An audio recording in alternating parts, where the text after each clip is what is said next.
Justin Fields. Here's a guy that looked like he'd be in the top couple from the Heisman voting, and I don't think anybody can really argue that he should be there now. But is he okay? I know the thumb got hurt at the end of the near the end of the game. That's is that a day-to-day thing that's just going to improve as time goes on? Yeah, it was kind of a weird play where he got hurt. Ryan Day has said he's fine. That's, I think, a direct quote from Ryan Day. So he didn't get hit by a player that caused it, as he got hit on the sideline, and then somebody from the chain gang was holding up the first down marker and dropped it at his feet trying to get out of the way, and Justin tripped over that. When he went to brace himself as he landed, he jammed his thumb on the ground. So that's the So, injury. He had said it might be sprained. I believe Ryan Day when he says he'll be fine. I don't think it'll be a huge issue. oh, don't tell me they'll have to go to a sermon to run. How could they ever survive if he runs? Yeah, you might have to ask him to run for 400 yards this time instead of 331. Right. All right, let's go back to Fields' stats from the other day against Northwestern. And by the way, Northwestern played about as good a game as they could possibly play against Ohio State. So let's look at Fields here. 12 completions in 27 attempts, 114 yards, no touchdown, couple of interceptions, and that's how that went.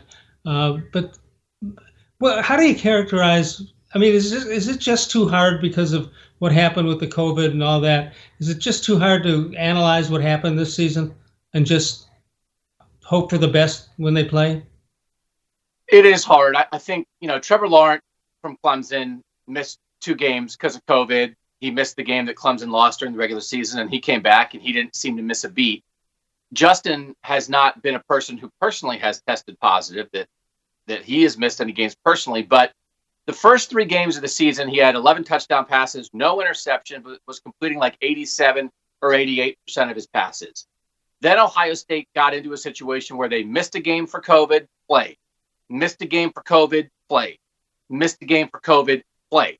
That was their last half of the season. So his first 3 games, he was almost perfect. His last 3 games, 4 touchdown passes, 5 interceptions. His completion percentage goes from like 88% to about 59%. So the last 3 games, he's not played that well, particularly against Indiana and Northwestern. Now, the Northwestern game, he didn't have Chris Olave. That's a huge thing to miss from your passing game, one of your 2-star receivers. But he's just been off a little bit. And mostly it's holding the ball. Mostly it's maybe getting tripped up by some blitzes from the opposing defense. But he hasn't been as good. That's why he's not in the Heisman conversation anymore. He clearly hasn't been as good. It doesn't mean he can't be great against Clemson. He might be great against Clemson. But you can't deny that he hasn't played anywhere close to as well as he did in the first half of the year. And I would think some degree of that is attributed to they just got thrown off by this canceled game, play a game, canceled game kind of back and forth that I think makes it hard to be at your best.